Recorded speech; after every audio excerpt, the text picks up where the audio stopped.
the man behind the hustle and grind. This is pride, courage, determination, and perseverance. Welcome to No Luck's Given.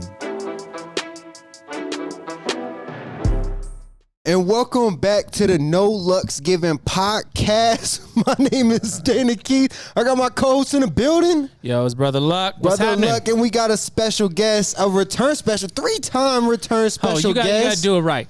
The Som with the mostest. The hostess who's always popping the bottles. This is the man who you don't dare bet in anything revolving around golf, around bowling, especially around drinking. Look, I should have won that bet. I was just shaking a little bit. This is the guy who's going to tell you how far away the actual cow was from where this wine grape was harvested. Right. There was a cow giving birth 30 yards away from this grape. I can smell it. Cow number 132. We gotta welcome the one, the only Steve Kander, Steve Saus Kander. Right. Ooh, welcome to the podcast, Sauce. Welcome, baby. How you feeling? Doing good, man. Doing great. Welcome back to the podcast. This is No Luck's Given, episode, I believe, 29, if I'm not mistaken. And we just want to take a moment and say thank you to all of our supporters, anybody listening through the lives, IG Live, Facebook Live, Spotify, and also Apple Podcasts is one of the big ones. If you like the video versions, we're on YouTube. That's Chef Brother Luck's YouTube. And we also got a Patreon, patreon.com/Chef Brother Luck. If you want to support and show love, that's what you do. But thanks for being here. We got a great episode today. And we're pretty excited. We already got, the festivities beginning. And I'm just going to make a confession, y'all. I got a broke finger. We're a little bit behind because I cut myself like a fool. Y'all know I don't belong. My mise en place isn't really that good in the kitchen, so I need to work on it. But lesson learned, do not give Dana knives that are sharp. Right. And then you don't give me knives when I need a scissor. You know what I'm saying? God, I really cut myself. I feel crazy about it. But we're going to move on. How y'all doing this week? Brother Luck, checking in with you. What's going on, bro? You know what? I'm doing good, man. We've been helping some beautiful people. I'm sure anybody that's been following the story. We've been helping Tony for last couple of weeks, and we had an amazing conversation with him today about his business, about his ideas, about his role. Into ownership. To ownership. I wanted to really get that into his head today. Is that you're not a cook anymore. Right. You're not a chef anymore. You're an owner. You're an owner. You own a food truck. So embrace that role because you're going to be doing a lot of things, way more than cooking. Right. So it's exciting, a lot of steps to go through, but we're just going to chip away at them one at a time. There's no rush. And you know what's cool about that is that we had a podcast where we spoke about the whole Charlie situation. And one of the most important things that you said was the next step is mentorship. Yeah. And getting him into the actual business structure. And I want to take a moment and, give you your flowers and thank you for taking him under your wing because, you do that all the time. But this is another venture that, one, you didn't have to do, but I appreciate you, being willing to do that for somebody like Tony who, with all things being said, like he needs it. You know what I mean? Absolutely. We all need it, and here's the thing. Like, I've worked with Steve Kander for 15, 16 years, right? I consider Steve a mentor, right? He's given me a lot of game. He's given me a lot of knowledge, whether it's about the restaurant industry or it's about, drinking wine and pairing things, or as my food started to grow, we've learned together. But, mentorship comes from so many places. Right back at you. You've been a mentor for me as well. Absolutely. Yeah, and I said that to Tony on the way, dropping him off at the house, was like, the same way that you're going through this process with Brother Luck's been that mentor for me for a long time. So, I was just trying to tell him that no matter what he thinks of himself, like, bro, you don't have to hold those walls up around us. Yeah. Like we're not the people that you have to We don't do that want with. anything from you. And I wanted to make sure he understood that from the very jump. Like, I don't need anything from you. I don't want anything from you except to see you do well. Right. But the only thing we want is for your best success. Mm-hmm. And like any way that we can facilitate and help that, like that's what we're here for. And shout out Tony for actually coming through because that's a big step. It was. Is the first step. Yeah. He sent me a text on Sunday and he was like, I'm just nervous. I'm scared. There's a lot of things on the line. And I responded back and I was like, man, I am scared every day running my businesses. Right. But this is why I keep great people like yourself, like Steve Kander around me. Yeah. To give me confidence, to give me, support to give me direction and make sure that I'm not slipping. Right. But I keep good people around me, and I wanted to make sure that he knew that. Yes. Is that such an important part? It's very important that he knows that, like, this is a safety net. Like, bro, like you don't have to worry about what you worry about in the outside world in here. Like, this is your home just as much as it's my home. Absolutely. And I wanted him to know that. And like, he was here. Obviously, for people who don't know, this is Tony, and he has a food truck with Tony's Nacho Tacos. And like I said, from the last podcast, we spoke about mentorship, and that came to fruition. Absolutely. I want to make sure we highlight that, because literally that's what we spoke about. And then the next week, what happens, brother? They asked for you to mentor him. It's crazy. I mean, it was meant to be. But, before we keep going into this, I gotta give two shout outs. I gotta give my shout out. Thank you, brother Luck. Absolutely. I appreciate that. We don't do it for thanks. We just do it. But I want to thank you. Absolutely. For real. I gotta give it two shout outs, because I just caught something on the podcast. We got Leo joining us from India. Dang, what's up, family? He said, I love you guys, man. Appreciate you. You guys are great. Dang, and then we got a shout out. We got another shout out from Switzerland. I'm just saying. We're international, baby. Hey, I did want to mention, and I feel so bad because I don't know the gentleman's name. I'd have to look up in the messengers. But we had some fan love. We got some fan love for No Looks Given. They actually broke up a podcast that we did, pulled out quotes that we said, and made images. I'm going to show it to you today. I can't wait to see it. I'll be honest with you. I love you. If you're listening, I still respect you, and I really appreciate that. But what you did was you planted a seed in me, and I'm going to execute upon that same thing, but do it my way. And shout out to Dining with Dallas joining us from Texas, man. I love how global this reaches, and it's all over the world. And when Dana and I first started these conversations, I was like, in the basement, I was like, no one ever is going to want to listen to this. So it trips me out that, it's growing. There's some great content. We've helped a lot of people. And y'all are supporting, so thank you. Yeah, but at the end of the day, we're here to talk about entrepreneurship. We're here to talk about the struggles and the journey of learning and growing and making things happen. So today we're going to be talking about wine. Right.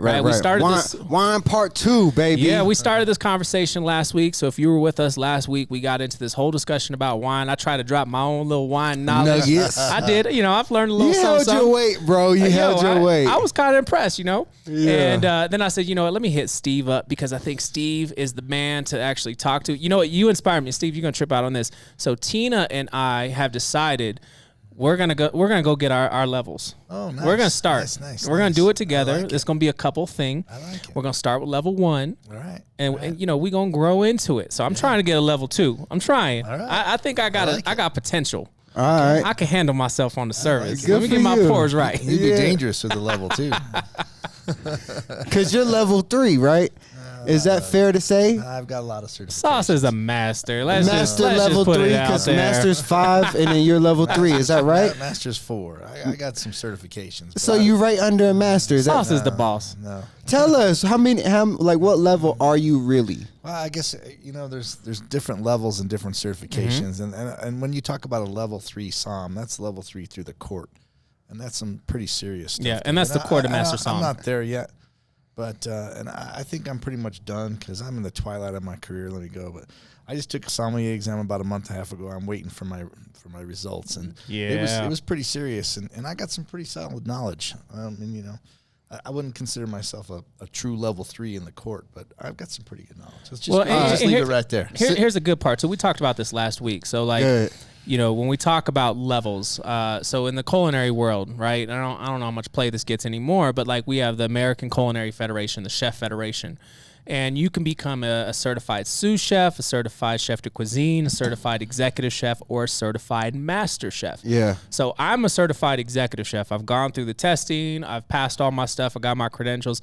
But I have no desire to try to be a certified master chef. That is such a extensive commitment and test that you have. I mean, people train for years to take on that exam. Yeah. And it's the same thing with the master court, like a level 3 and a master som. Yeah.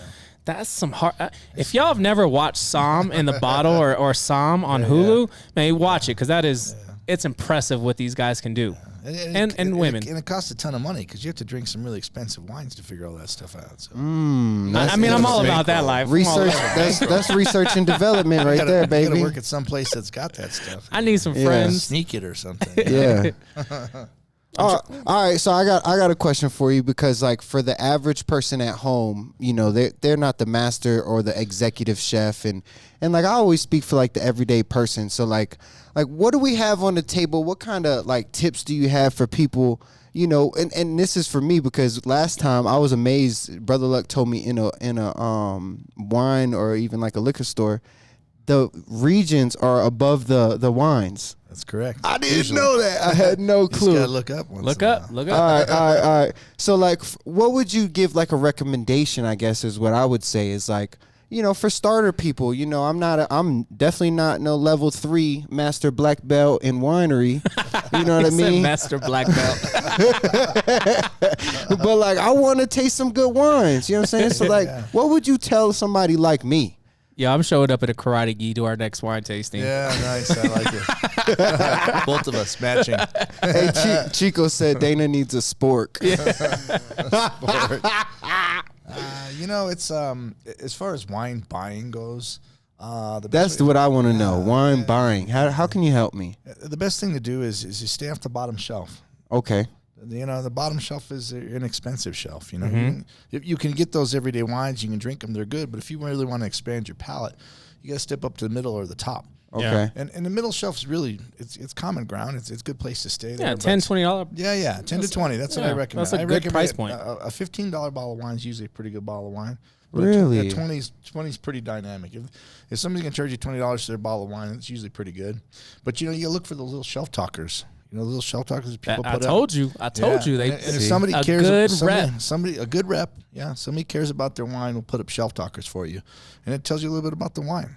That's if perfect. the wine got a score from somebody important, then that little score's on there. And if anything 90 and above is usually pretty good wine. So you see 95. We got the expert in the building. 99, that's a pretty good wine. But that 99-point wine is going to cost you some dollars. And what I recommend, I recommend you stay in the $15 to $30 range. Okay. You know, and select those and start maybe California and then start to expand that throughout the world. Absolutely. And sometimes, you know, it's kind of cool if you've got a few people coming over, or maybe it's just you. But open a bottle of Sauvignon Blanc from California and open one from New Zealand and try them side by side and see the that's differences. even better. I like that idea of tasting one grape from different regions. Absolutely. Because I didn't know that changes. Yeah. I didn't know that Cabernet Sauvignon or whatever is a grape. Yeah, exactly. Yeah. Like I didn't know that. Pinot Noir. I didn't understand that Chardonnay. until like probably last week. These are all types of grapes. Yeah, absolutely. Yeah, I didn't understand that. So that's a really cool way to figure things out. Yeah. Especially when trying to figure out old world, new world, or different regions and how that it's the same grape, but they just put it in a different region of the world, and because that soil and that climate there, it's going to change the flavor, and it's pretty amazing. You know, and I remember going through culinary school when we went through our first wine program in culinary school. The way they presented wine, the very first initial was the big six. Here's your big 3 white. Here's your big 3 red. Yeah. So it was a Riesling, a Sauv Blanc, and a Chardonnay. Chardonnay, right? And then you had a Pinot Noir, a Merlot, and a Cabernet Sauvignon. Yeah, correct. And that was your big 6. So I started there when I started drinking wine. I just started kind of working my way through those 6. 6 grapes, and then you go different regions within that grape, and then you get bored.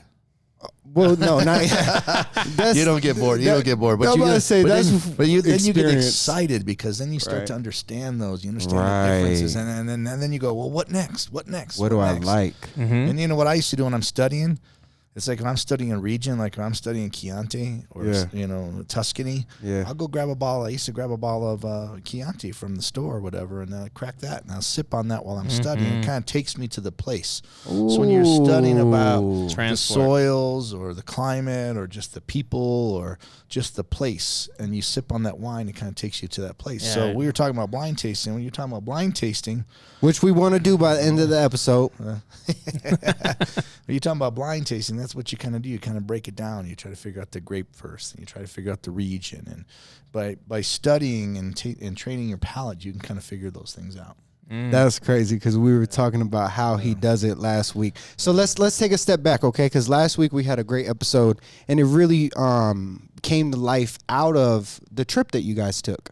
So I want to take a second and take a step back, and let's speak about the trip from your eyes, Sauce. Yeah. And we can kind of go back and forth from like, what did you love about it? What was like unique?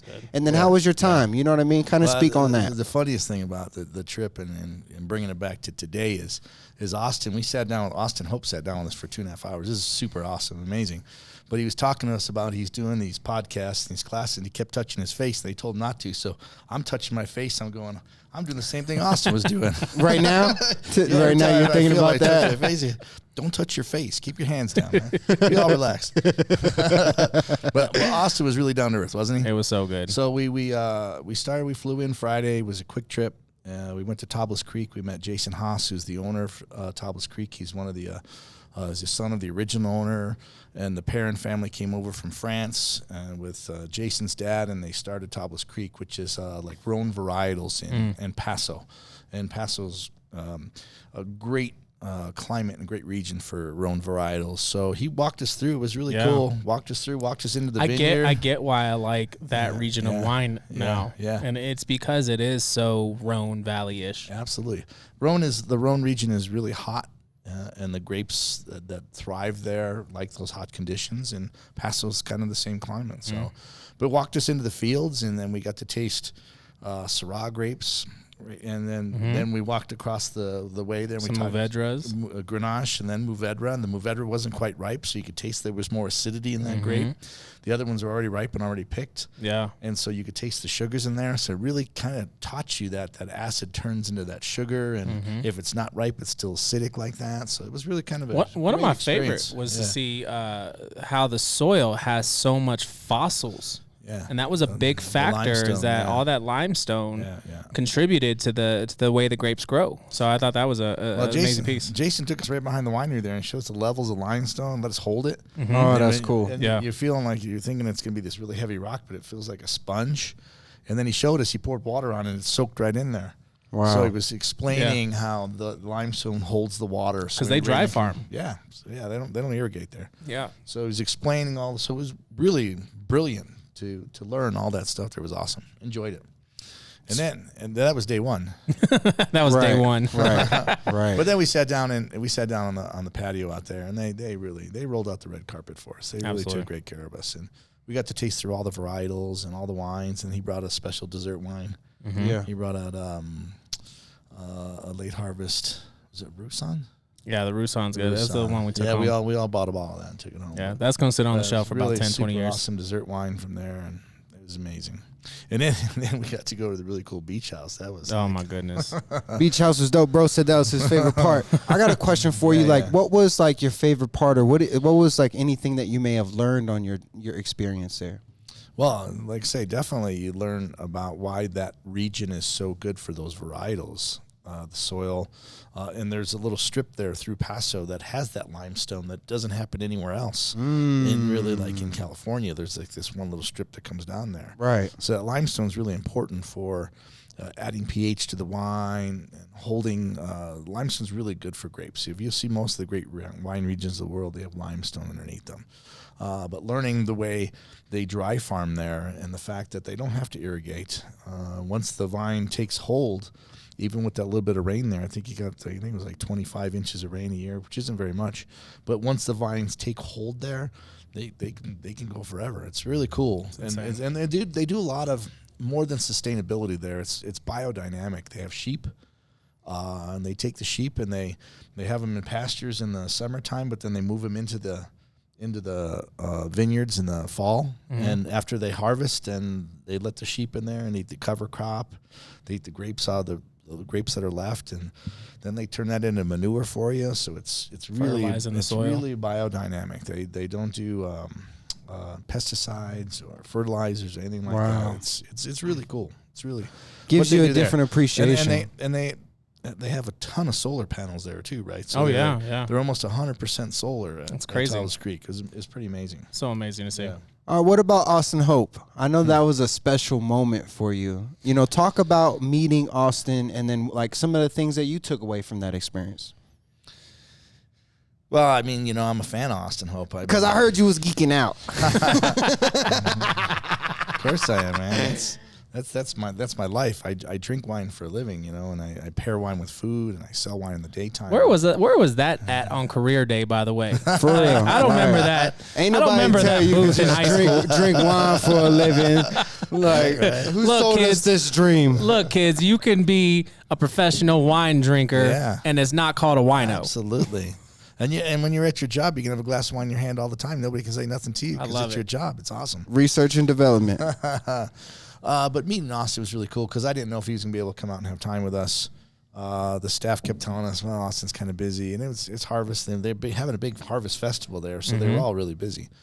And then we sat down. He sent us a really nice table, and we're inside the winery there. And then I see Austin Hope walking across the floor. And then I stood up. I go, oh, my God, that's Austin Hope. That's cool. And I thought he was going to come over and spend about 5 minutes and then say hello to us and move on. But he sat down and he told us some great stories, didn't he? No, it's absolutely real. Recognizes real. That's dope. I think that's exactly what that was. He's a real person. Yeah. He's an amazing farmer, and that was a big moment. So I think that was it was great to build that relationship, but also to get to know him as a person. Yeah. We got a question real quick because we answered it last week, and I know if they weren't here on last week, they don't know the answer. But have you both ever tried to make your own wine?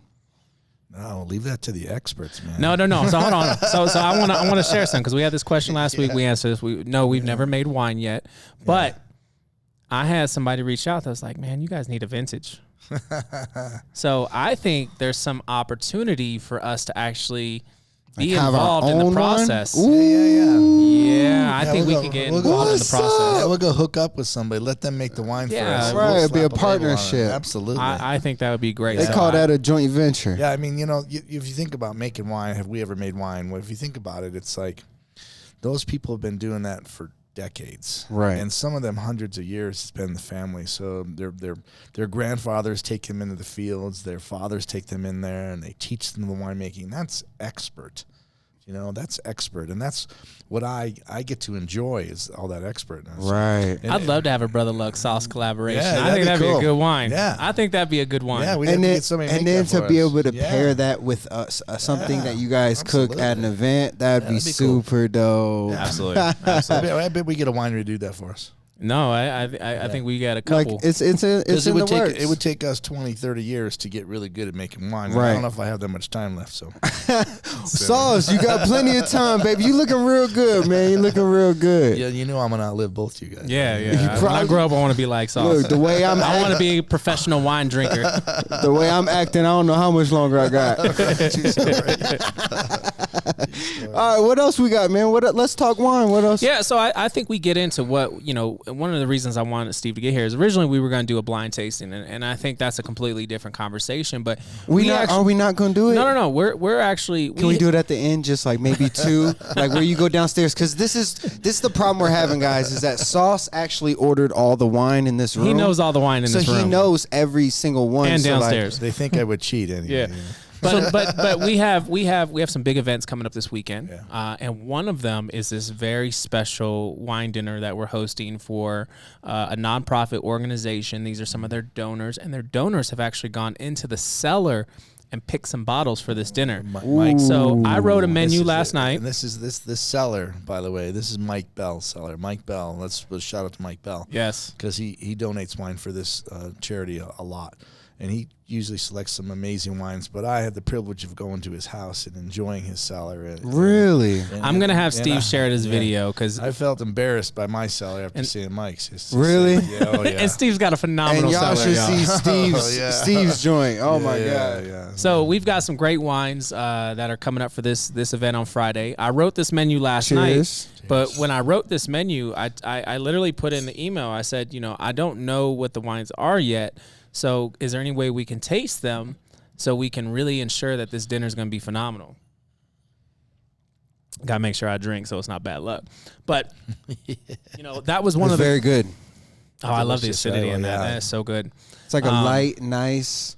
Like, look at me being descriptive over here. Right? Yeah. A light, nice, like crisp wine. You know what I'm saying? Is it Old World, New World? It's probably New World. You had a 50-50 guess. I just said that just because. Black or red? Put it all on red today. Put it all on black. But we've got this really cool dinner. So what we're actually going to be doing is we're actually tasting these wines, and we're going to be talking about the dishes that I wrote, because I'm going to be tweaking these dishes as we're tasting. Yeah. Because the winemaker put so much time. All right, you're talking to 2013. And just so y'all know, if y'all on IG or interacting, if y'all got questions, ask them. We want to answer the questions. This is where the engagement begins. It becomes fun. So go ahead. Yeah. Brother. So yeah, definitely engage with us. Ask questions while we're doing this. But this is because we want to pull off an amazing dinner. So we're gonna be doing this dinner up here in the studio. We got this amazing group coming in, and we need to taste the wines to make sure that these dishes make sense. So we've got a 5-course dinner. How many wines are we tasting today? We 3? taste 4. Four? We taste 4 today. Yeah. So we're tasting 4 wines that were picked for this dinner. So my job and Steve's job is to taste these wines and make sure we modify the dishes to showcase these wines in their best form, right? Correct. There is years and years that are put into this bottle, right? This is a 2013. So you're talking... This is 2018. But we have This it. one- Yeah, that's a that one's 2013 for the red. so. Yeah.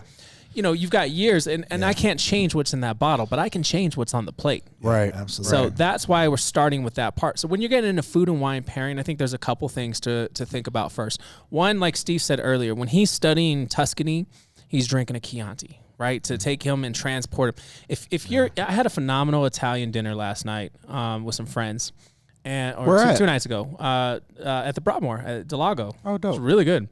And we had to have some Chianti because we were eating some beautiful pastas, some fresh pastas and bolognese. And so, that's the second time you've done that. I'm just going to warn you because just because we're on camera. It's going to happen. Yeah. So, I think when you're thinking about wine pairings, that's another good place to start is write a dish or pair a dish based on the region of where the wine's from. Pinot and pork. Pork and Pinot always works. But, if you're pairing Pinot from Oregon, now you're going to think of dishes that... Champagne and chicken. Fried chicken or champagne always works. See, I remember these. Yeah. There's a couple more I'm trying to see. You already wrote the rap, didn't you? No, I didn't. I'm just trying to remember. But the cool thing is it's the crust on that fried chicken that pairs really well with the bubbles. All right, let's do this. Let's do this Textures and because bubbles this pair is well. my thing. Okay, like I'm a I would say elementary like wine person, and the pairing is what like blows my mind. So Absolutely. like for like the person that's watching us that wants to like get into what we're doing. Like, what advice do you have? Because we kind of talk, brother, help me out with some rhymes, and we try to make a freestyle. Yeah, but like what are some tips that you have with like pairing to give them an idea? Because brother said like, I don't know the names, but when he was eating the pasta, he had to go to Chianti. Yeah, you didn't do that right. I mean, you put a little hood on it. Like Chianti. Yes, Chianti. My girl Shaniqua, Chianti. My point is help the regular people like myself out with pairing. I think there's such an intrigue with pairing, but we don't know how. Yeah, well, the best thing to realize is there's the 3 C's of pairing. Help us out. There's comparing flavors. So if you're tasting a wine, you're building a flavor profile of that wine. And as you're tasting that, you taste some peach in that wine. You can put some peach on that dish and bring that together. That's comparing flavors. And then there's like contrasting flavors where if you've got this really nice sweet sauterne, it's got this beautiful honey and beautiful peach and this beautiful sweetness to it. And then you've got this pungent little blue cheese, and this blue cheese is creamy and it's salty and it's pungent, so that creaminess is going to balance with the acidity in the wine. Those are contrasting, and then that salty punginess is going to contrast with the sweetness of the wine, but they're going to tame each other. And they're going to come together, and then they're going to blend together, and they're going to blend that palate for you, and it's going to be like the wine becomes a condiment for the food and the food becomes a condiment for the wine. They become one. Absolutely. Yeah. And then there's the dreaded clash. Because you can have this is the third C. The third C. Got it. C in the clash. And you can have one flavor in your wine that clashes with the food or clashes with just an ingredient in the food. And so you have to leave that ingredient out. That's why I tell people when you're pairing at home and you're going to cook chicken tonight or you're going to cook some nice fish tonight. So you go grab a bottle of Chardonnay, and then you lay out all your ingredients on the table. And then you open the wine first because, number one, it's funner to cook while you're drinking. Absolutely. You pour yourself a glass. No knives, Dana. No knives, Dana Keith. And number two, you taste all the ingredients with the wine and taste how they taste together. If they kind of hold on, back up. Yeah. That's important. Yeah, Say that again for the people. What do you do? So you lay out your ingredients, that you have your recipe, and you lay out your ingredients. You lay out your herbs and maybe your lemon or whatever you're going to pair it with, and then you taste that with the wine. Wow. And as you taste it with the wine, does it match? Does it balance? Does it make you smile? Yeah. Or is it one of those things where you can't wait to get it out of your mouth? If that happens, that's a clash, and you leave that ingredient out of your dish, and then you have a pretty good pairing. So most clashes don't go. That's like the most rare when you have a good clash. Is that the bottom line is what I'd really like to do for dinner one time is do like 6 courses, and then the third course have a clash course. And we tell them it's a clash. Oh, yeah, that'd be cool. And where everybody understands, wow, this is terrible. But then you understand how amazing it is when we pair wine with food. Because people come to our dinners, and it really is amazing. Mm-hmm. But to give them the opposite side, to say that it's really not that easy, and there can be, you can ruin it as well. So take your time, build your flavor profile from the wine, try to build the dish around it. Taste ingredients with it. When brother and I are tasting a wine, usually we're tasting, we'd like this to go with mushrooms. Mm-hmm. Well, he'll go to the kitchen and he'll grab some mushrooms, and then we'll taste it with the wine. Well, I think we do this as an example. I mean, we've had enough to acclimate our palates at this point. Yeah. So let's taste this wine and let's work through this wine. Yeah. And we got somebody showing love for helping Tony out. So hey, shout out for appreciate everybody. You help him. And shout out to Nakia from the UK. Showing love. International, that's baby. Dope. All right, so I got a question before we move on real quick. Yeah. Is there like a good clash? Because you said like when like the third course it would like clash. Is there ever a time where it's like a good clash? Clash is a clash. Clash is a clash. Like that's what it's meant for. Figure it out. Clash is a bad thing. Really? You get a clash, it's not a good pairing. Ooh, so you're saying the third one would be a clash, and like I think a perfect example of that is when you think about dessert wines and you make your dessert too sweet. Yeah, exactly. And it's sweeter than your actual wine. Yeah. It's gonna clash. It's gonna be horrible. Because what happens is the sugar in the I just put something together. Yeah, the sugar in the dessert will balance. Check this out. The sugar in the dessert will balance the sugar in the wine, and then all that's left in this wine is the acidity. So once that balances, then that wine tastes sour. It's no longer sweet. I've never put together that balance is the two sides together. Yeah, absolutely. Like you have one thing acidic and then the other thing sweet. Yeah, because sweet and acidic are on opposite sides. Yeah. All right, y'all. For everybody who is like me and just learned that, you know what I'm saying? Give me a thumbs up. You know what I'm saying? Welcome to Wine with Brother Luck and Steve Kander. What kind of questions y'all got? Here we go. If you taste, so Haute Caviar, we love Haute Caviar. Shout out to y'all, though, because they make amazing caviar, harvest great caviar. She said when you taste caviar with red wine and didn't add meat like a steak, correct. Yeah, it can, the salinity would be too high, absolutely. And that's gonna throw off your palate. So I think that's a big piece. Yeah. But I say let's get into this wine because I want to make sure we have. Let's do it. We're happy with how this menu is gonna work for Friday. We got to taste these wines. Yep. And we've already started sipping on this. So one of my favorite parts, Steve, and maybe you can walk us through the way a somm tastes versus the way a chef tastes, because I had to learn early in my career with tasting wine that I'm a chef, I'm not a sommelier. So I taste differently. My encyclopedia of flavors, my encyclopedia of flavors is completely different. So when I first started tasting wine, I tried to mimic him and the other somms I was around. I'd be like, red fruit, white fruit, peach, dried peach that's rotten on the vine. Like I'm trying. So I've learned that I taste wine like a chef. Y'all sound like me. Yeah. So describe some I think that's a big piece. So I'd love for you to kind of start off with how you're smelling the wine, and then we'll go into the nose, and then we'll get into the flavor profiles. Well, I think the best thing about when you and I taste wine, because I taste it like a chef too, because I spend a lot of time in the kitchen, but that's what you really should taste it like. You should taste those flavors in the wine, and it comes from memory, and it comes from fruits that you've tasted, or this was meats big. that you tasted, or flowers that you smell. Yeah. What do you call that again? You have a catalog in your brain. Yeah. Of flavors. And so flavor profile. The beautiful thing about brother and I, and since we've done this for so long together, is the fact that we know each other and we bounce things off each other. So I'll smell something or taste something, and he'll smell something, taste something, then that enhances my experience, and then we go back and forth and back and forth and back and forth until we design a plate around it. So absolutely. That's basically how it gets done. So this is gonna be really fun because I've already started writing dishes just because what I thought on a flow. Art in a sip. I like that. But yeah, that was a great comment. But I really want to make sure, like, these dishes make sense for what we're about to drink. So I'm probably going to change these dishes around based on what we're. Let's clarify, because you guys were going to have this meeting, and you guys have these meetings for dinners all the time. Absolutely. So this is kind of like we're integrating this because we talked about wine, and they're doing a wine tasting for the dinner that's coming up. I think it's good to clarify that, like, this is research and development. You know what I mean? You got both dogs, which is cool. Yeah. Sauce dogs. They love that. Uncle Sauce. Y'all they like the attention. What does that mean? All right, so but here we go. We're gonna kind of dive into it. What are we tasting? What's this first wine? Okay. All right. First thing we got here. Oh, my bad. I already drank it. Yeah. You know what I'm saying? I drank. There's more in there. That's all right. It's because your hand hurts. Yeah.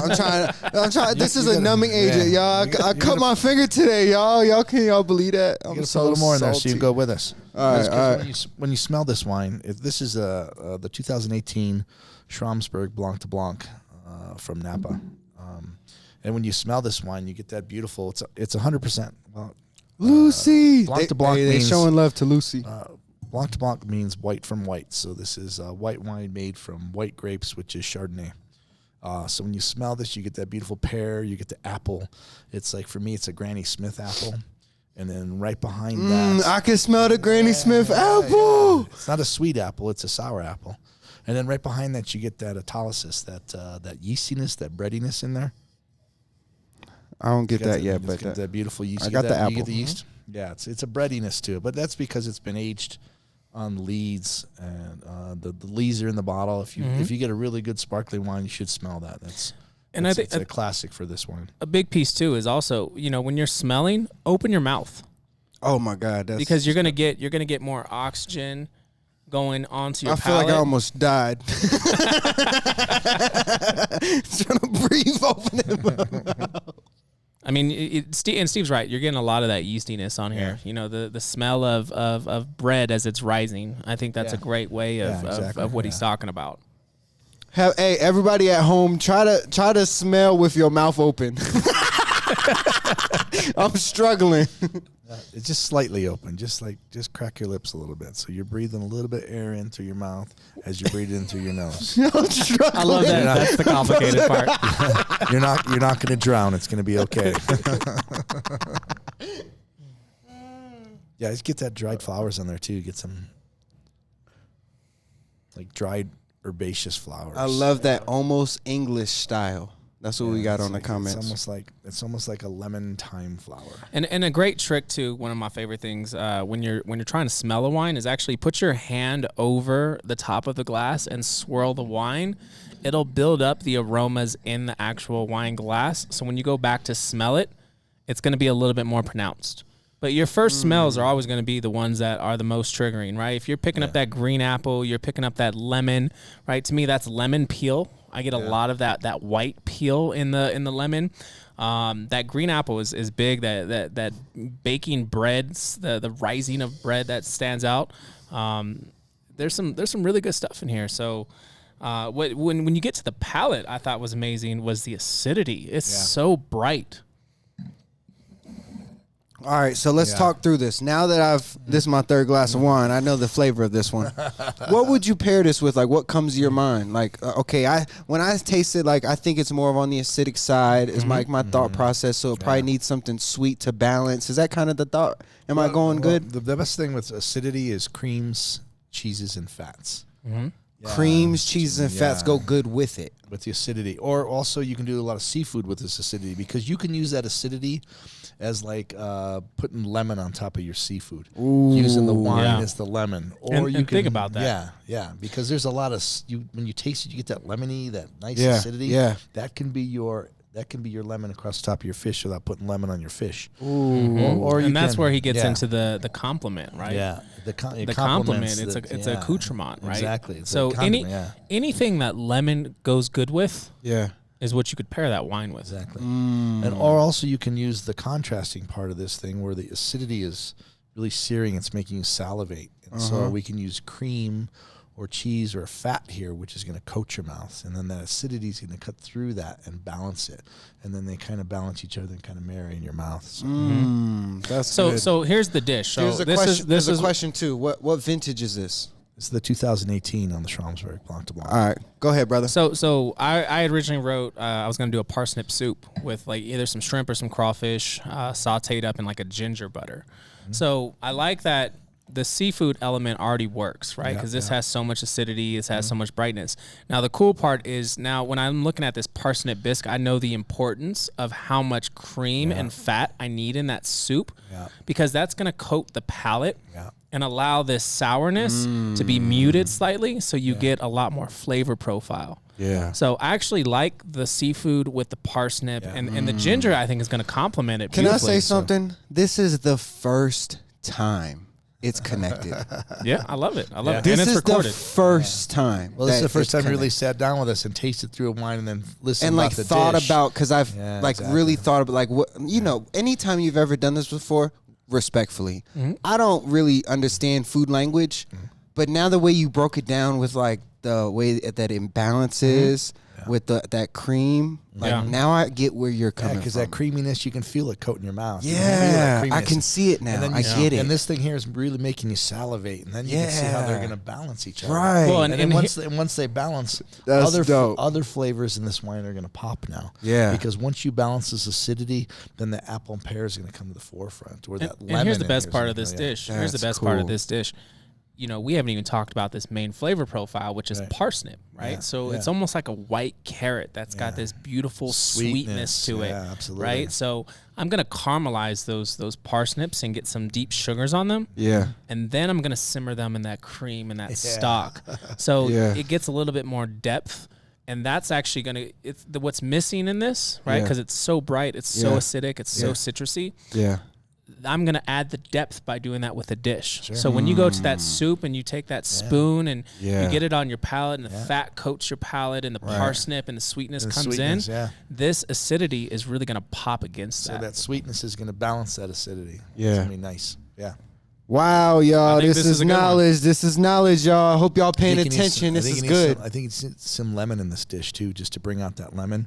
Yeah, I'm gonna put a little bit in the butter. I'm gonna do a little bit of lemon, ginger. I might use an orange because I think lemon ginger. I think a lemon ginger or an orange ginger together. I think orange and ginger is actually gonna work really well because this will give it lemon and it'll kind of round it all out. There's two things that I want to take away from this moment right now. Is one, the way that you guys just went back and forth right there. Yeah. Like, that's the whole thing that people don't know that goes on. That's what we do. Yeah. You know what I mean? And it's our excuse to just drink wine at work. Well, it is. It's deeper than that, though. Like, it's really deeper than you guys just aren't in here drinking wine like how I would drink wine. No. You know what I mean? No, we're breaking it down. You guys are breaking it down. Yeah. And this is the second thing. Real talk. When you described that, brother, Sauce got happy. Yeah, absolutely. When you said something about caramelized carrot or something, because what's happening in his brain, he saw it because I feel it. He feels it on his palate. Exactly. He's thinking about the flavor profiles. Exactly. He knows the flavor of not only a parsnip. I know what that's gonna do to the wine, but he knows what a caramelized parsnip tastes like. That's what I want to highlight. That's a beautiful dynamic that you guys are doing. Keep going. Let's keep going. I'm ready for the next glass. I have to go grab that's in the cooler. All right. So just to get into this next dish, here's what I wrote. So I wrote this at like, I don't know, 11 o'clock last night. I was watching the end of the football game. If you're on IG, make sure you comment. We'll answer your questions. We love y'all. Yeah. So last night I wrote this dish, and for the second course, I've got some really pretty Asian pears that just came in. So, you know, they're a little bit more starchier. They've got a nice sweetness to them. They've got a great crunch. I wanted to do a salad originally, and I'm thinking like roasted butternut squash with the fresh pear. And maybe some watercress in there. But then, you know, I kind of started thinking it'd be really nice to do pomegranate, and I can use the pomegranate seeds, but I can also turn that into a vinaigrette. And then I'm thinking some crispy sweetbreads, right? Because you can put any kind of crust on them, so it gives me versatility on the flavor profile. But then they're going to be creamy, they're going to be fatty, they're going to be basted in butter. So I'm really hoping that we're going into a Chardonnay right now. I think that's where we're at, right? Chardonnay? Absolutely. Okay, beautiful. All right, so I was anticipating that was the direction when I wrote, and I'm glad I was right because I had no idea last night. I just wrote this menu. This is cool, brother. I apologize because I love you, and I think you did great describing that. After I taste this, I want you to do that again. Okay. You know what I'm saying? We're going to smell it. We're going to smell it. We got to do the smell bit, first. Yeah. Okay. But, you know, that's a cool thing is what we usually do is we'll start with we're kind of thinking about the wines we're going to use, and then we'll start with a base menu. And then as we taste the wine, that's where it starts to change. And that's where we start to enhance the dish to really balance these flavors. Right. All right, let's start with the smell, y'all. This is the smell test. So, and just to kind of, before we get into it, so this is a Chardonnay from where? This is Sonoma. This is a Sonoma Chardonnay. Yeah. From which year? And that's New World. Yeah. Good job, California. Hang on. Anything Cali is New World, y'all. That's how I'm just guessing. This is the Albert Sonoma Coast Chardonnay. Okay. This is 2018. Beautiful. Somebody said, they was liking what you was describing. So the best thing you get here right away is you get that toasted brioche in the nose, right? Toasted brioche. Yeah, you get that. You get that toasty. You get it? Yeah, you got. Just ignore me right now. Well, and there's a lot of malolactic on this. Yeah. I mean, you can smell all that those baking spices in there, right? You can smell a lot of butter, a lot of brown sugar and vanilla and cinnamon.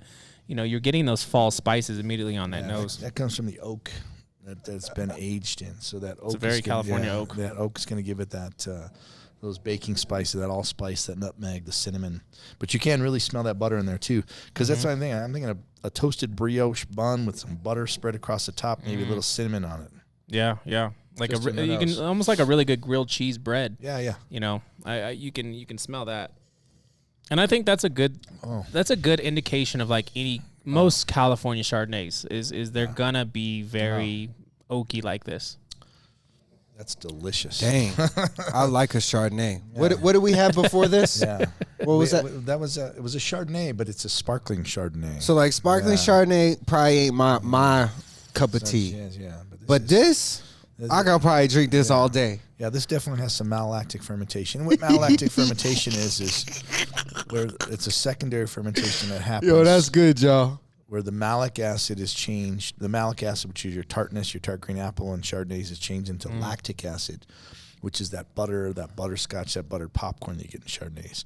And this is seeing definitely some malolactic fermentation, probably about 70%. Did you catch that term he just used, that buttered popcorn? Yeah, buttered popcorn. You taste your wine, it's got that.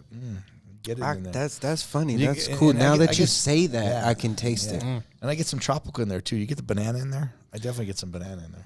Yeah, and I see a couple people talking about unoaked or oaked and malolactic. I'm not a huge fan of malo. I used to be when I was really getting into Chardonnays, and then I think I kind of got into some European Chardonnays, and I was like,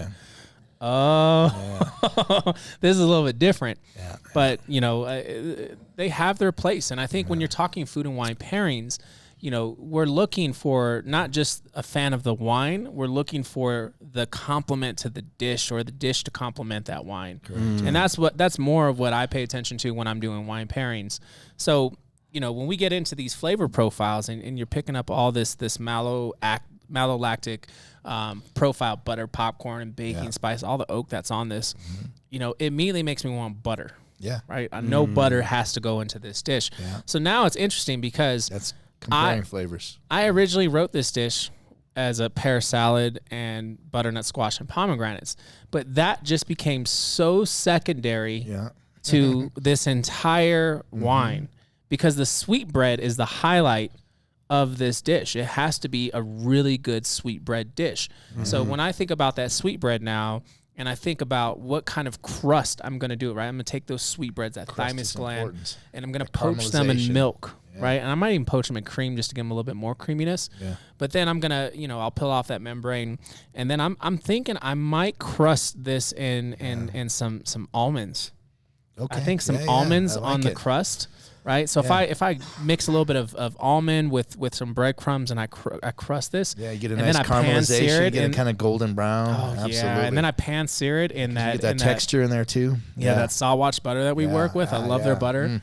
The butter will soak up into those breadcrumbs, and then it'll get nice and crispy. I love what's happening right now. Yeah. This is so good. And it needs a little bit of sea salt, so I think the sea salt's an important piece here too. Yeah. I almost think a smoked salt would work really well as a finish on this, just as a touch to complement the oak. Yeah, absolutely. Because when you think about oak, I always think about the char of the oak. So I like the idea of the almond crusted sweetbread, the brown butter, the smoked salt, and that. And then I think the pear salad. When is this dinner? This is Friday. All right, just checking. So I'm thinking the pear salad, the butternut squash is probably I'm now going to turn into a puree. I'm going to eliminate the roasted on this, and I'm going to turn that into a puree. So I think that's going to give me a little bit more creaminess to complement the sweetbread, but then I'm going to get some bright acidities to cut through all of this buttery with the pear and the pomegranate vinaigrette. So those are still key pieces, but the acid of those elements are going to cut through all this butter that we're going to put into this dish and all this oak that you're getting on this wine. Yeah, and that smoke he's talking about, because that first smell you smell, that toasted brioche, that's the charred barrel that you're smelling on there, that toastiness. Yeah, so they'll actually take a torch to the inside of the barrel to give it a little bit more flavor. To give it a char? Before they put the wine in to age it. Oh, that's so cool. Yeah, absolutely. Because you get the caramelization of the oak, too, when that happens. Yeah. But I'm actually getting a touch of that pomegranate on the finish. It's definitely, it has some tropical notes to it. It's like pineapple, bananas in there. Taste it. Yeah, almost a guava. Yeah. I think that's kind of where I'm leaning towards on that. It's beautiful. It's a really good Chardonnay. It's got that beautiful round mouthfeel. It's that beautiful. Yeah.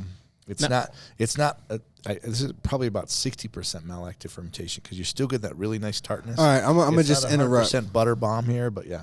Explain that term, like that word. Malolactic. Yeah, explain what that means, like for people like me. So malolactic fermentation is a secondary fermentation where the malic acid, which is tart green apple in Chardonnays or most wines, it's tartness, is changed into lactic acid, which is that butterscotch, that butter popcorn. So it's a secondary fermentation. Most red wines go through malolactic fermentation. Very few white wines do. But with Chardonnay is a very good candidate for malolactic fermentation, because it really makes it beautiful.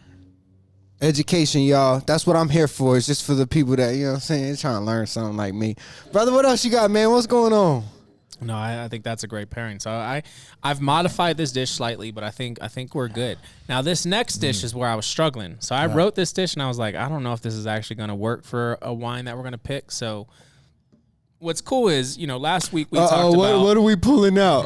What are we pulling out? We talked about technology and how there's great tools on the market for you to be able to taste some older wines without having to take that cork out and exposing them to the oxygen.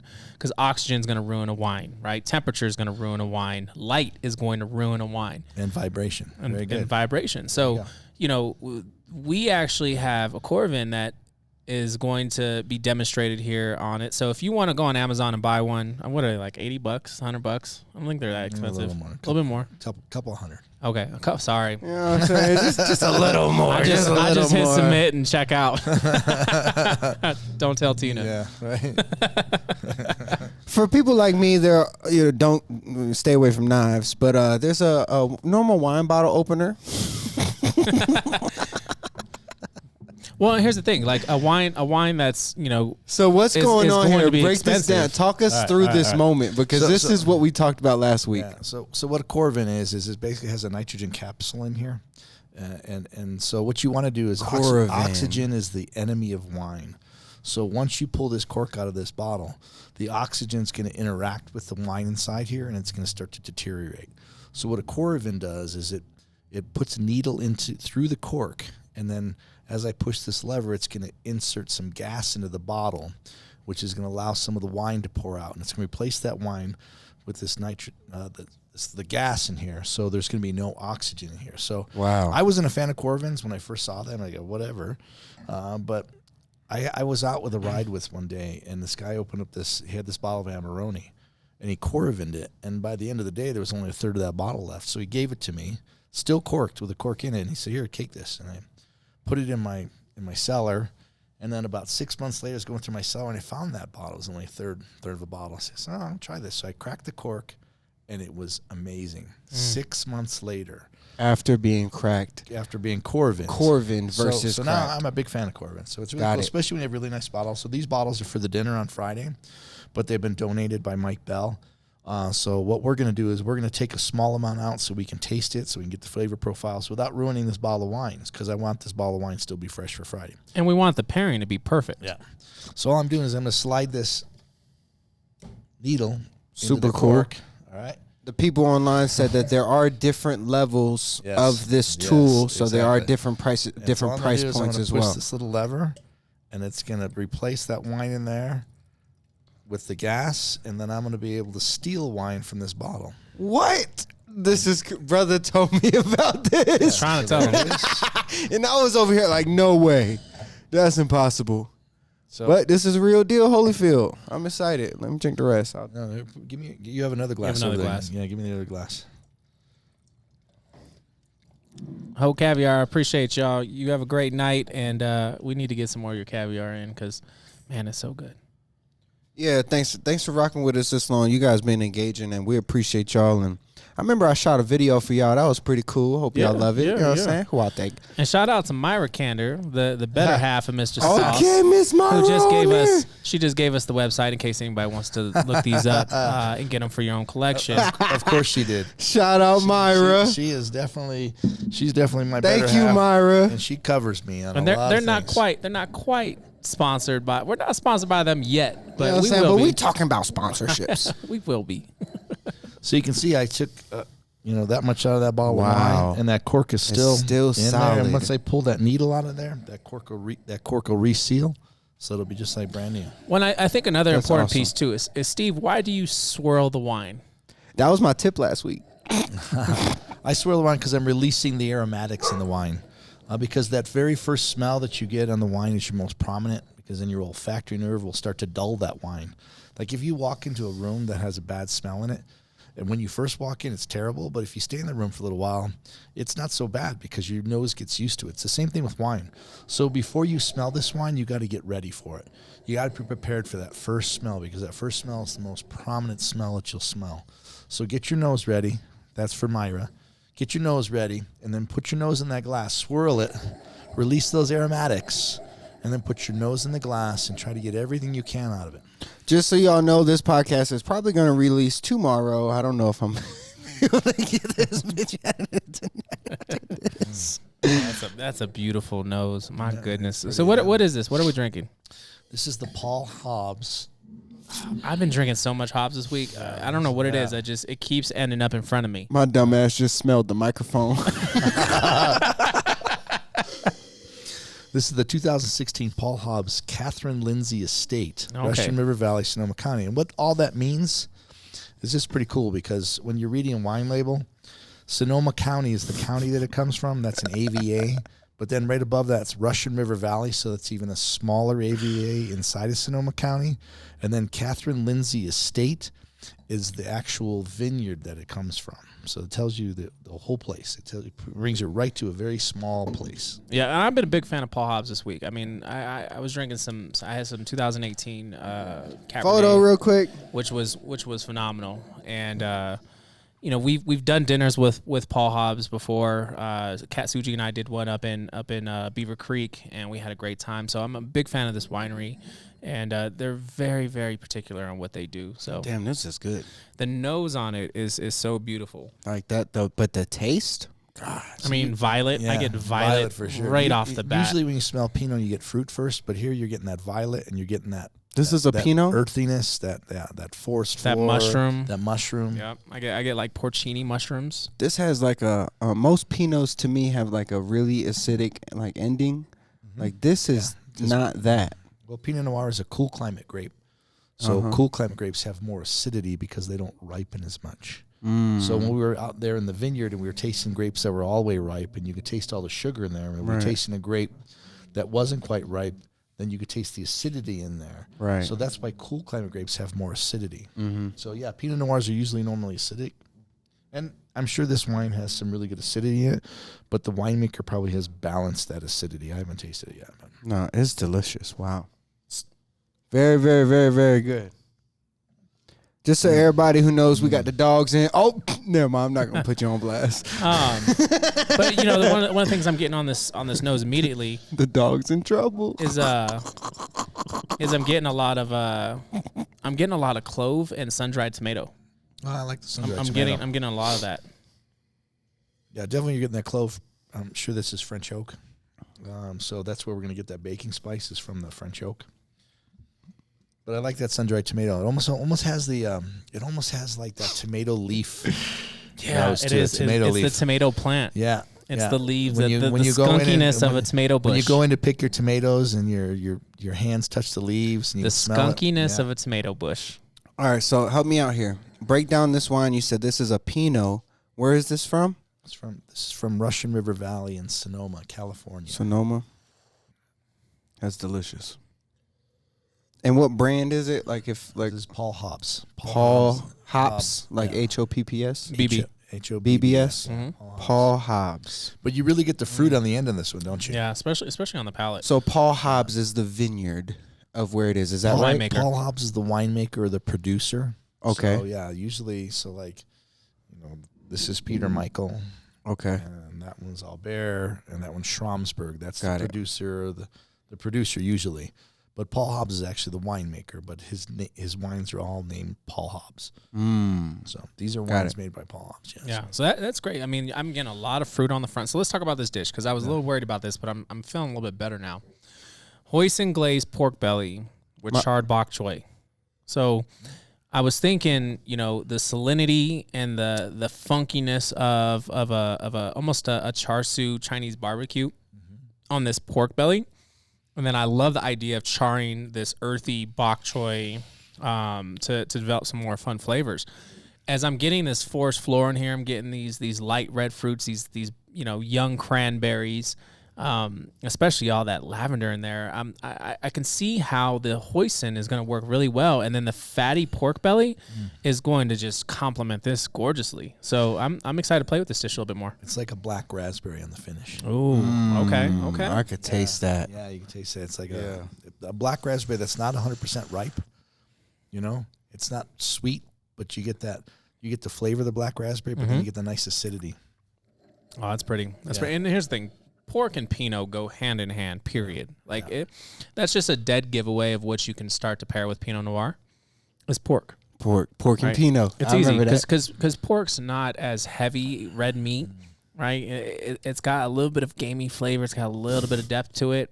It can handle a good char, but it's going to work out really well there. So I think this is a good one. Yeah, you wrote a great dish for this wine. Tasting it. I'm excited because I think this is a curveball that they're not going to expect. Yeah. I was thinking about pairing a little bit of steamed rice with it. But you can feel the tannins in there now. You can feel now that you've had that wine in your mouth. Let's have Dana do the Tannin Test. What is that? We'll do that on the next one. What does that mean? Okay. Yeah. We'll wait to the next one. You know what? We could do the Tannin Test on this one, and then we'll do it on the next one. Okay. I like it. Oh, he drank all his wine, so he can't do it. I was trying to do a tannin test. Well, you had to wait for us to tell you how to do it. Switched it around. He knows. You know how to do the Tannin Test, right? Yeah, I put it on my front now. Yeah. Okay. Feel it? It's curling your lip a little bit, isn't it? Right. Yeah. All right, let's do it. And then we'll do it on the next wine. Because you said that, and then I didn't do that yet. Tannins are medium. Yeah, they're good though. There's some body there for Pinot Noir. There's good tannins. Yeah. Okay, so like from an Austin Hope, I get that like a lot, like that tannin thing. It's a different grape. It's a thick skin grape. This is a thin skin grape. Tannins come from the skins and the seeds and the stems. Yeah, that flavor that's going to dry out your palate when you take a red wine and it just kind of dries everything out. Yeah. That's the stems, that's the seeds, that's the skin, right? How long was it left on that grape? So grape with a thicker skin is going to have a lot more tannin. Yo, this is wild. Like to actually put these things. I've heard these things 100 times, but it takes probably 100 for me to understand it. Well, the cool thing about this wine, I feel like it has a lot of tannin for a Pinot Noir, which is going to go great with that fattiness in that pork because that fatty's going to coat, and that tannin's trying to dry your mouth out, and they're going to compete and they're going to balance, and the fruit's going to pop in this wine. Yeah. But the amount of tannin on this wine tells me this has got a lot of oak on it because it's getting some oak tannin. But I also think that they probably fermented this with some stems too to get that nice tannin in. You know what I'm going to do on this dish? I've actually got a curveball I'm going to throw in this. So here's what I'm going to do. I'm going to do a steamed rice, like a nice steamed white rice. Okay. I'm going to fold some dried cranberries into it. Oh, right. Yeah, I like it. I think that's going to give it just a little bit. Yeah. I'm going to see what else we got over at 4. I think we might have some huckleberries, but I like the cranberry. I was getting almost a little blueberry on that finish. I finally ended on black raspberry, but if you taste this again, it's got like this tart blueberry on it. I think there's some opportunity there to actually like not only add a cool texture into a rice, but then, when you bite into it and it gets stuck on your tooth and you get all that acidity, it's going to really complement the fruits in this. Yeah, absolutely. This is dope, man. I'm so happy that we did this. Like this is a great continuation of last week.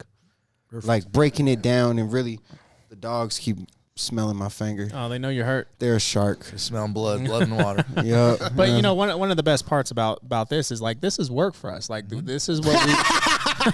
Yeah. Hey, honey, we're working. We have to do this. I'm on the job, y'all. You know what I'm saying? Clocked in. This is what we do, baby. But we have to do this. I mean, this is a big part of what we do, and it's what makes it special. And this is what separates myself and Steve from a lot of other chef sommelier combinations. And I've had a lot of amazing tasting menus across the world. And my worst part is when I get a sommelier and a chef who don't talk. Yeah. Right? Wow. The sommelier comes out. And, they don't talk to each other. They don't talk to each other. Period. So the som will come out to you, and he will tell you everything about that grape and everything about that region, but not how they go together. Not the why. Why did you serve this to me with this dish? Because the chef has given him a dish and said pair it. Right. So he's eaten the dish and he's created it, but there's not. The som probably didn't taste the dish. The chef didn't taste the wine. It's a separation. This is what you described. Yeah. Previously about, and I'm not trying to shit on nobody else, but like a different restaurant that you visited that when T asked, and this was what you were excited about, Tina asked why. Tina knew. Tina knew. And this was a 1 Michelin restaurant we went to that I was referring to. I won't put them on blast. You have to go back in the episodes and find it. But, you know what I'm saying? You know, that might be like episode 12, 13. So, you know, what's cool though is like, you know, Tina's been around us drinking wine and pairing things enough to know that a good som experience and a good chef wine pairing experience comes with the reason why. Why did you pair this? Well, we tasted this wine and we got a lot of black raspberry and we got a lot of violet. So we're going to pair it with something like a pork belly and glazed with hoisin, because you're going to get that salty black bean type sauce that is going to complement the mushroom floor that we tasted in this wine. That is such an important piece of wine pairings, and I think a lot of people miss that. All right, so where are we going next? Because I'm happy right now with this menu. I got a couple small modifications on this menu. That was my first time trying to use my finger, and I realized it was broke. Yeah. Oh, it hurts. That hurts. That hurt pretty bad. So I'm pretty happy with these. I mean, small modifications, a couple emphasis items that I'm going to change up on here. But this next dish I wrote, I'm going to do a lamb bolognese with a goat cheese agnolotti. So I was thinking we were probably going to go to some cab here. That was my assumption. And that was going to have heavy tannins, meaning I needed a dish that could hold up to those tannins. So I was thinking, you know, cooked down tomatoes. I was thinking cheese. I was thinking texture. I was thinking gaminess. That's why I wrote lamb. And I'm excited to see where we go with this. So what are we drinking? Yeah, I got to talk about this. This is the Peter Michael Le Pavot. Peter Michael Le Pavot. 2013. This is 69% Cab, 21 Cab Franc, 9 Merlot, and 1 Petit Verdot. Okay, Dana, did you just catch that? I did not. Okay. I'm sorry. I was trying to post our story. You got to catch what he just did. Okay, so what was the percentages again, real quick, Steve? 69 Cab, 21 Merlot, 9. You're testing me. 1 Petit Verdot, and 9 was 21 Cab Franc, 9 Merlot. There you go. Okay. So what's cool about that is like it's a mixed grape. It's a blend. It's a blend. Because you talked about red blends. It's a Bordeaux blend. But this is a heavy cab blend. Yes. So you're already knowing that I might love this one. You're definitely gonna love this one. But it's even better with food, which is the best part. Yeah. And this is 2013, which is giving this some time to mingle in the bottle. And we're almost at 9 years on this bottle. Yeah, absolutely. So when you buy a bottle like this brand new, if this is like a 2020, 2019 vintage, it's going to be really tight and really astringent because the tannins haven't had time to relax in there. And the phenols in the wine haven't had time to mingle and kind of precipitate out and give those tertiary flavors that you're going to get in this wine. I'm getting a lot. I'm getting a lot of almost teriyaki beef, like a beef jerky, right? It's got some beautiful notes on the nose. The first thing hits you is that dust, right? Like a ton of bricks. You smell that dust in there? Mm-hmm. Like an old farm road, like a truck just drove down the dirt road. I can't smell no more.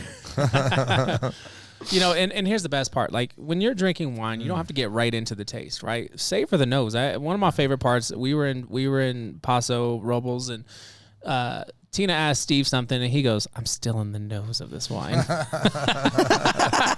because that's an exciting part of tasting wine is you're building your. I wish y'all could be here. Sorry, you know what I'm saying, but we'll tell you all about it. So Data just turned this to an episode of Drink Champs.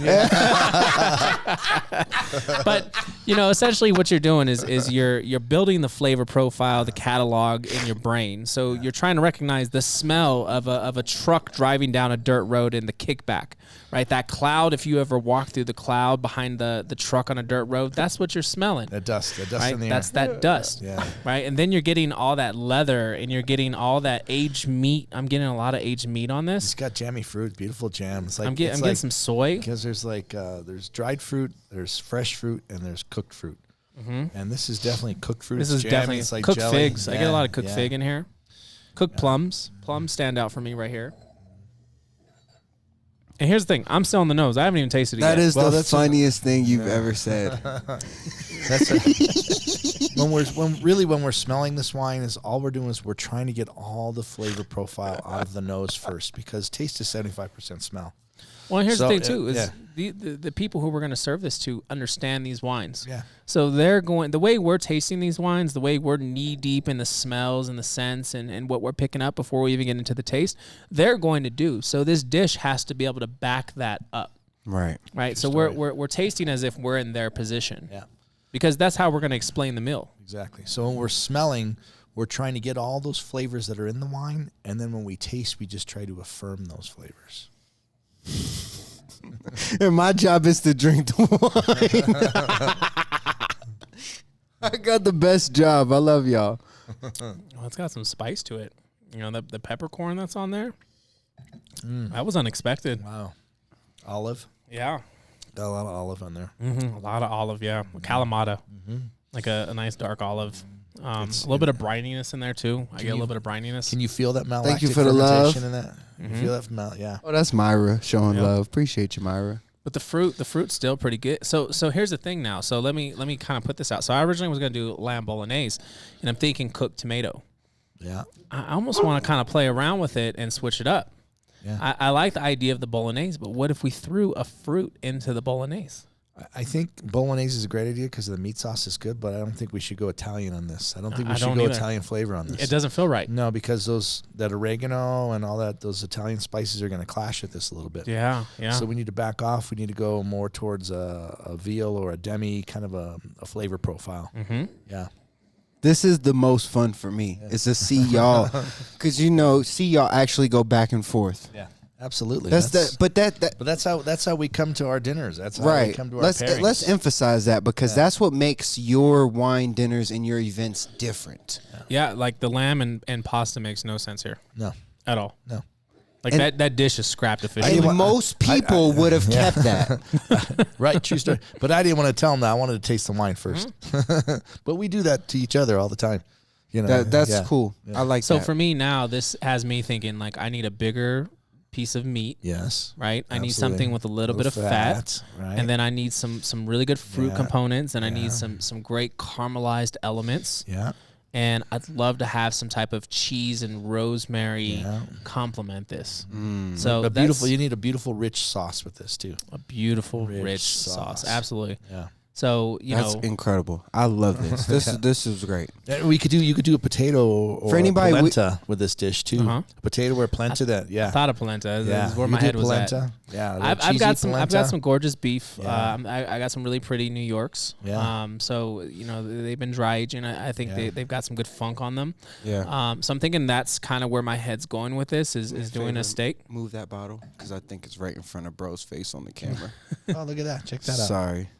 I don't know how long that's been like that, but so I'm thinking definitely some kind of steak. I know Camille's got some figs hiding in the kitchen over at 4. Something I could probably steal. Shout out Camille. Can I give Camille a shout out? Absolutely. Camille is one of the most sweetest people that I've ever met. She's pretty amazing. She came up here one day, and this was completely unscheduled, but we had such a spiritual conversation. And she is such a beautiful soul that I'm so happy that you brought up her name, because I want to give her flowers, because the conversation we had was incredible. And it was basically like the way that the conversation was about God, but it was the way that he's working in her life Yeah. And the way that what we're doing is a reflection of the love that she has for food. And, she's a beautiful soul, and I just wanted to shout her out. Yeah, she's special. That's my moment. Yeah, she's an amazing pastry chef. She's a great pastry chef. So here's kind of where I'm at with this. So, we should have her on the podcast one time. Absolutely. So here's what I'm thinking right now. So I got Camille, I got you. I got New York strip. I got figs. I got polenta. I got rosemary. But here's what I'm gonna hit it with a curveball. I'm gonna go back to the wine to make sure. Yeah. But I think a blue cheese is gonna work. I was gonna say blue cheese because I don't want to go too sweet with this, because when you taste this, it's olives and it's brothers taking notes, sun-dried tomato, and it's rich and it's bold, and I think too much fig is gonna make it too sweet. Because I almost want to put the blue cheese in the fig and roast it so it kind of melts into the fig, and I think that would just be great. And then glaze it with just a touch of balsamic. I think that would be perfect. You want to know something else I have an appreciation for? At every dinner, Sauce tastes the food. Absolutely. Before he tastes the food and the wine before he goes out and speaks to it. Absolutely. So this now gives me a different appreciation for why you do that. Because we designed the menu today. Right. And then we'll do probably a test run. But then before the food goes to the customer, we want to make sure that everything we've done is just right. Right. Well, and this is how much this dish has completely changed. Incredible. Mm-hmm. Yo, shout out to y'all. I love y'all. This dish started with that's dope. And I didn't know the wine when I wrote. I just wrote a dish because I was thinking some kind of like big red wine. Yeah.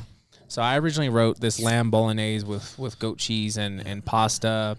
But I've completely switched this dish. So we're going to do aged New York strip steak with figs, polenta, rosemary, blue cheese, a nice demi-glace. I think that's going to pop so much better on this. And I almost want to hit it with a tomato oil. I want to baste maybe a tomato butter. Yeah. I think the tomato would be like I can do a little bit of tomato paste and work it into an oil. How about a mushroom olive tapenade butter or something? Do you know where I'm going with this? Because the more I taste this, taste it again. You get the olive. Yeah, I get the olive and I get the mushroom in there too. So what if we did a relish instead of roasting the figs with the blue cheese? We did a relish of fig and Kalamata.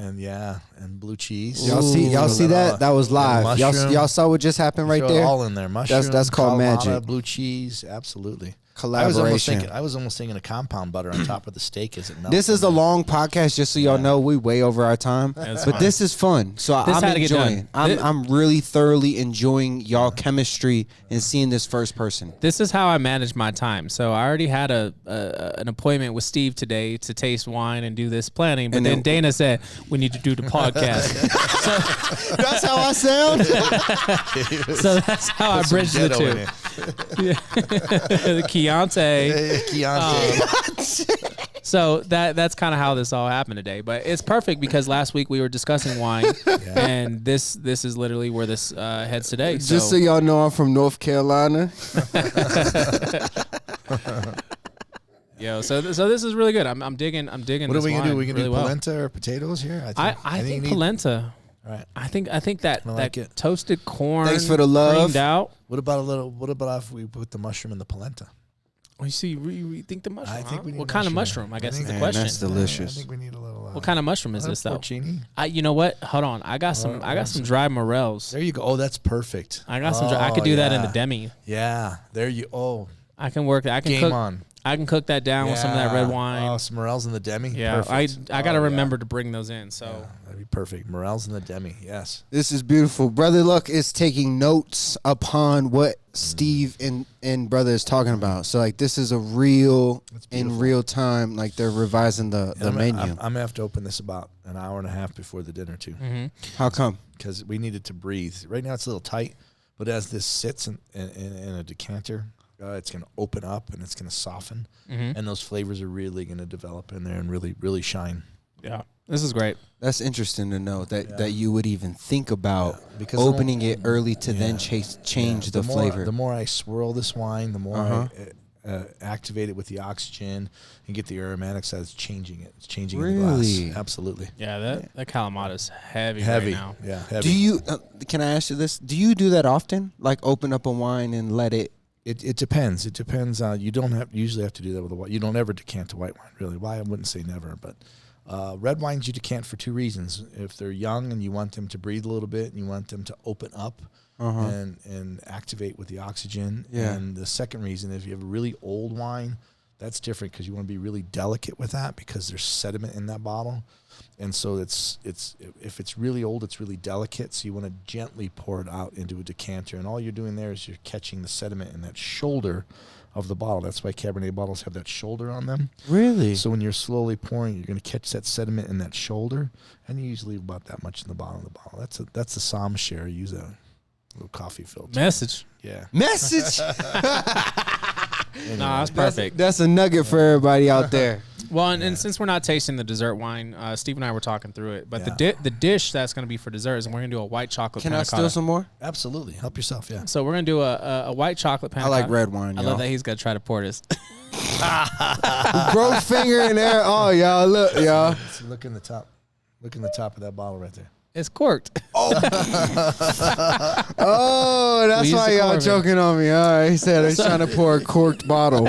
You know what I'm saying? Both Not red necessarily- wines are not- corked. Not necessarily corked like it's a bad bottle, but it still has the cork. There's It's still still cork got in a it. cork in it. It got to be Here, do you want some of this red one? Right here? Cornavin. Yeah, this is the core of it. Yeah, this is delicious though. This is a great pairing. Here. So just to go into the dessert wine, we're not going to be pairing we're not going to be tasting the wine I need today your because he help. has to order it. But we're doing a Please white and thank chocolate you. panna cotta. And when I wrote that, I was originally going to infuse it with a little bit of green tea. But Steve came to me today and said would that work with a Madeira? Yeah. I got a 2004 Colheita Madeira that I want to serve. Okay, so you use this fancy term Colheita. Now I know what it means, but Yeah. what does Colheita mean? I don't know, so help us. Colheita is like the rarest of all ports and Madeiras. And what it is usually when you have a vintage port or Madeira, it's just released or put in a bottle and it's released, but then you hold it for many, many years. And It's raining? About snow. About once a decade, you'll see there'll be a vintage released in Portugal, which is a really amazing wine. And so what that is they'll lay that down and sell it. But once in a while, a producer will take that vintage wine and put it in an oak barrel and make it into a tawny. And then it becomes a Colheita. And Colheita is the rarest of all ports. That's beautiful. So, yeah. And just to That's clarify, what this is?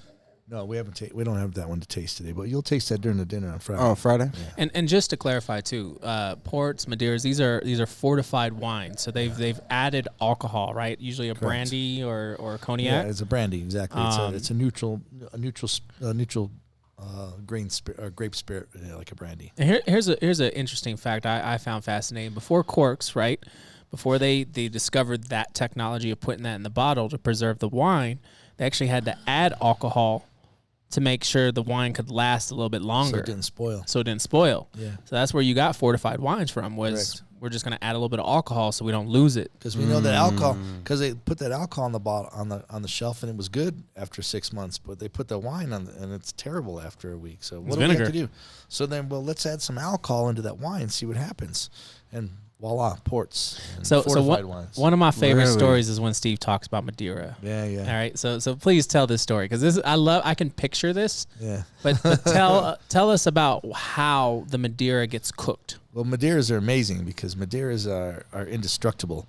You can have a bottle of Madeira and open it up today, and then a year from now reopen it again and uncork it and taste it, and it's still as delicious as ever. Because the enemies of wine are vibration, oxygen, light.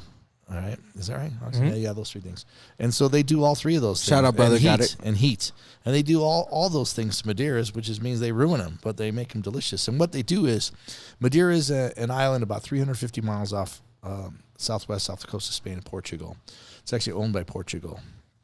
And what Portugal would do is they would send their ships down to pick up the Madeira, and they would put it in oak barrels. They would fortify it to preserve it for the long voyage. And back in the day, Madeira was the favorite wine of the New World. So they'd put it on these ships and they'd take it down through the tropics. And the rocking motion of the boat in the heat of the tropics cooked it, and it's oxygenating, so it's ruining it.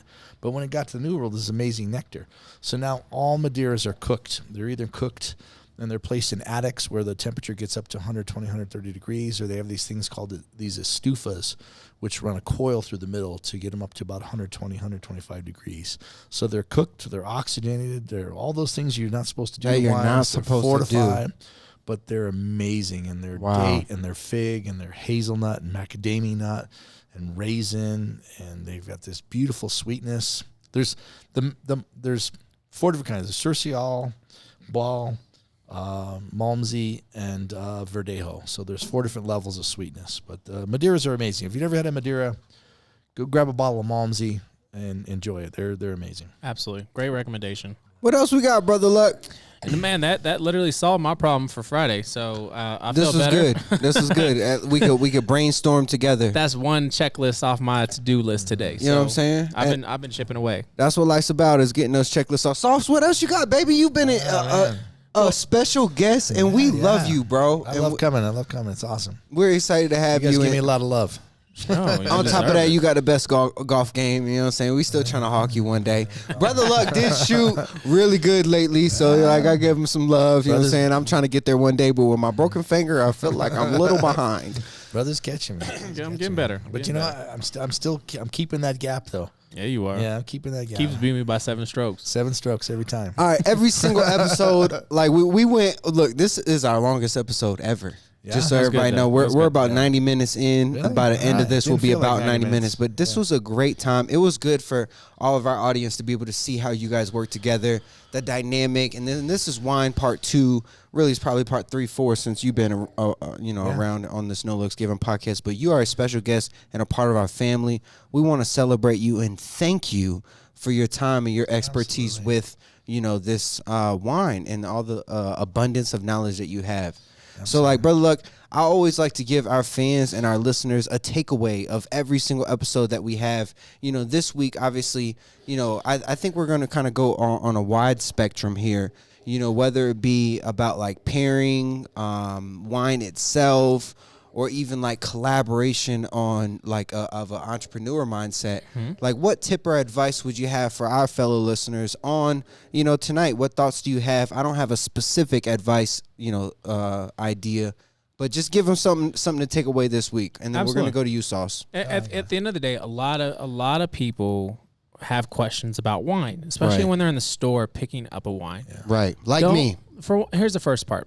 For one, don't be afraid to ask questions. Yeah. Right. Go talk to the You got more person knowledge. working the register, and they might have some information. The second part is look at the cards. Right. There's a Right. lot of information. That If was not, a great gem from check both of you. the back of the bottle. The bottle's gonna. The labels have so much information. Yep. And I think that's something so important is begin to understand your grapes. What is a Cabernet? That's What is a Merlot? What is a Pinot? What That's is a super cool. Sauv Blanc? What is a Chard? What is a Riesling? Right. And then you start to get into the geography. Have some fun with it, but don't be afraid to ask questions. Yeah, like Sauce, what you got for us, baby? Yeah, I agree. Don't be afraid of wine. What I suggest is get out of your comfort zone. Start with the easy ones. Start with Chardonnay, and then try a couple Chardonnays, and then try maybe 2 Chardonnays side by side. I love the side by side thing. You got another couple coming over for dinner. You could open a couple bottles of wine, 2 glasses each. 4 Chardonnays. Yeah, but try them side by Right, side right. and start to see the differences, and then get outside your comfort zone, and then grab a bottle of Albarino one day, grab a bottle of Barbera one day. What is this grape? And try them and start to Right. expand your horizons. But each time you open that bottle of wine, smell it for about 10 minutes and try to pull all those flavors out. Is that what you recommend? 10 minutes? Yeah, 10 minutes of smelling, absolutely. Wow. Yeah, On the res, absolutely. yeah. For real? Yeah, and well, even the whites, but I want you to smell them, try to pull those flavors out. And sometimes you're thinking, I know what that smell is, but I can't put my finger on it. But think of fruits, think of cheeses or meats or mushrooms or Flavor profiles. flavor profiles that are in your brain and stuff, and that'll come to the forefront. And then once you start to do that, you're going to be awesome. Enjoy it. And Enjoy help wine. us with there's 3 C's, but 2 are good. Compare and contrast. Is that right? Contrasting flavors and comparing flavors that'll pair together are great. And then there's a clash. Right, And if which you're- doesn't sound Yeah, good. if you bring your bottle of wine home, you cracked it early, and you're tasting with the ingredients, and something just doesn't taste right with it, just leave that ingredient out. I Switch think it with there's a something fourth. else. I think there's a compliment. Oh, compliment. Well, think compliment- That's kind of compare. I like it though. I like it. I'm throwing it I in like there. it. I like compliment. We go there. I want it in the textbooks. Brother says there's 4. If I'm Brother gonna go Luck says 4. there's 4, there's 4. Sauce. I taste I the mean, 4th. I came up with the 3 C's. I never read that in a textbook. I've For never real? read You it can either. make it 4. You made that Love up Kind of. Well, that's just my from It's experience. just my experience. You're a veteran, bro. Absolutely. Absolutely. What tip or advice do I have today? I really don't know. on? What you got? Help me out, bro. I think here's the first lesson. We drink wine for the story, not to get drunk. Yeah. For the story?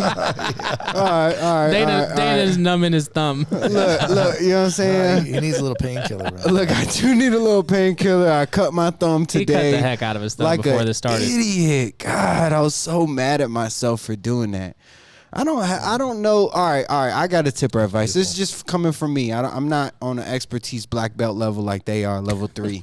But what I will say is that, like, I've gained a new appreciation for wine, and I'm gonna be honest. Like, I'm gonna be 100% honest. Like, the truth is this: is that the reason why I gained a new appreciation was the exposure to it. Yeah. Like, and I had no clue about like the different dynamic. Even like today, like you guys heard me say, like I finally put it together. I never really understood what the hell y'all talk about, but to be able to see it and then also be a part of it, and then like as Brother Luck described it, I think that was the aha moment where I was like, oh, that's the balance, because like that's the whole thing. I think that's why people really enjoy coming to see us, because we do that for them. We try to teach them. We take them with us. We're not these people that talk over them. We're gonna sit down with you, and we're gonna take you with us. That gives me a new appreciation for when you speak at each dish, you're really describing the things that you and brother discuss. Yeah, because our goal was not to make you feel stupid when you drink wine. Right. There's nothing worse than when you go to a coffee shop, or you go to a cocktail bar, or you go to a you wine don't know tasting. None of the lingo. And they make you feel stupid. Yeah. Right. I hate that. Like, I think that's, and chefs used to do this really bad. We wanted to tell you every term we learned, and serve every dinner in a shot glass. And I don't understand courses. none of it. Right. You know so what I'm saying? it's about making it approachable. It's about making it, familiar, and I think that's a really important piece. And that's my tip or advice, is just be willing to explore, because at some point then I knew, like, to be honest, like I know I like the Cabernets. Like that's my like your jam. That's you're getting out of the big six right now, which is cool. You're actually realizing you've tasted Pinot, you've tasted Merlot, you've tasted Cabernet Sauvignon. Yeah. So now what's next? Yeah. Right? Now we got to start. I will be honest. Like the other night, I had a blend, and like it was a majority Cabernet, but it was a blend. And then last week, you described to me, you said most people should try just red blends.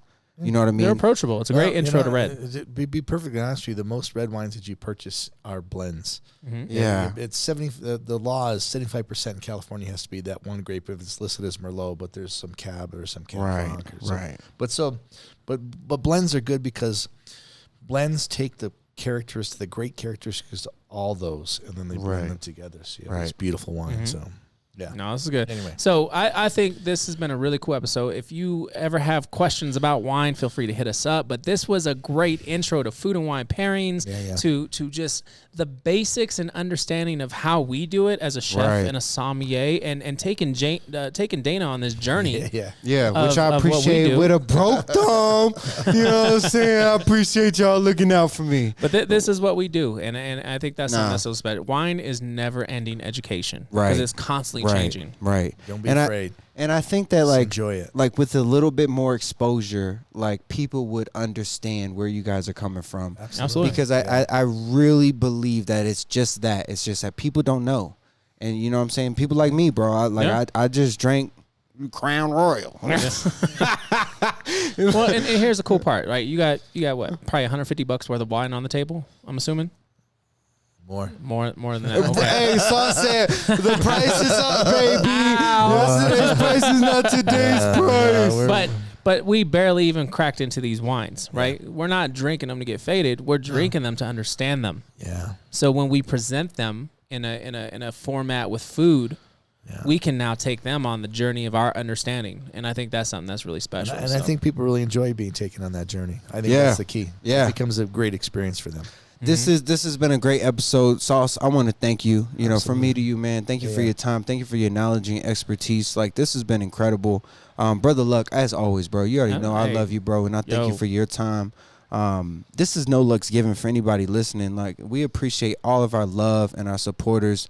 You know, we got people sending us support, like through, like I told you, man. We got some images with quotes, which are incredible. Like, the brand is growing. People are supporting what we are doing, which I appreciate y'all so much. Thank you so much for supporting myself, Brother Luck, and of course Steve Saus Kander. So we appreciate that love. But this is No Luck's. Go ahead, brother. What you got? Keep putting that good love out there, man. That's your responsibility. Give somebody a blessing today. Hey, look, that's our beautiful. Let's end this. All right, because I want to run through I got to do it. Okay, if you're a listener on Spotify, if you're a listener on Apple Music, or excuse me, I'm so sorry, Apple Podcasts, thank you so much. If you want to watch the video version, it's on YouTube, Chef Brother Luck. And for all of our loyal supporters, we're trying to get to 20 Patreon supporters to really meet our goal of 100 and then 1,000. We're breaking it into small goals. So we need about 7 more supporters on Patreon. If you're one of those supporters, thank you so much. That's patreon.com/Chef Brother Luck.